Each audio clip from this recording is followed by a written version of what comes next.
Tonight I want to talk to you about end of an era. For me, an era that began in March 2001 when my telephone rang on a cold, cloudy, snowy day along the shores of Lake Erie.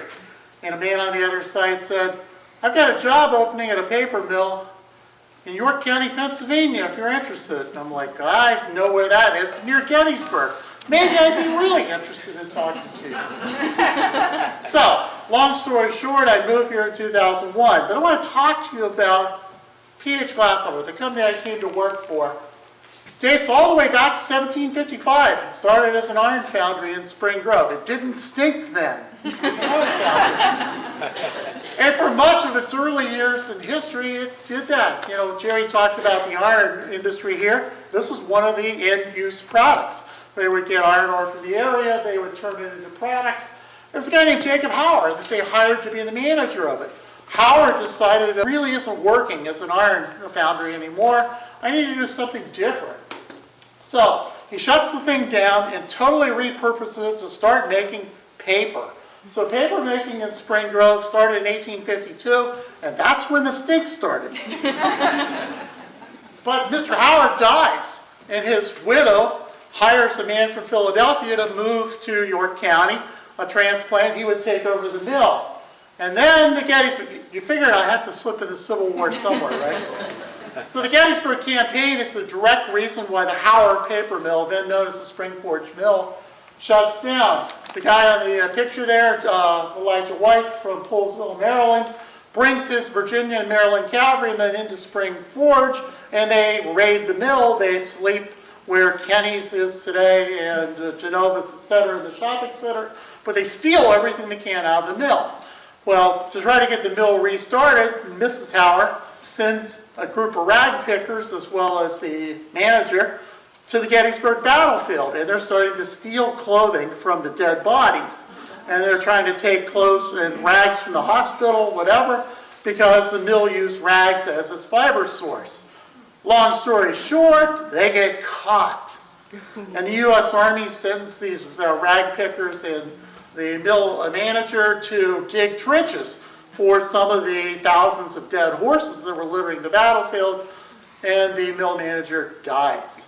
And so Mrs. Howard, distraught over the whole thing, or perhaps in bad health, we're not 100% sure why, but she dies of a heart attack, leaving the mill to her children, who want nothing in the world to do with the mill. So it's put up for sheriff's sale in December of 1863. There's the original ad in P.H. Glatfelter's offices. And Philip H. Glatfelter buys the mill. He's 26 years old at the time. Anybody at 26 ever buy your own company? 26 years old, he buys a paper mill. He purchased the mill for $14,000. They didn't have $14,000. He borrows it from his brother-in-law, Jacob Laux. Laux Road, that's the Laux family.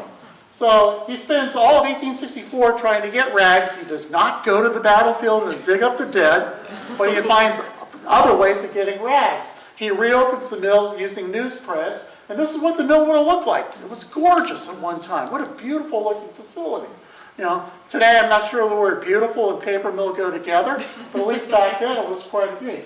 And they have all kinds of different innovations the Glatfelter Company did over the years, including being the first commercial mill in the U.S. to do in Pennsylvania, and actually the first one sustainable in the United States, to actually make wood pulp.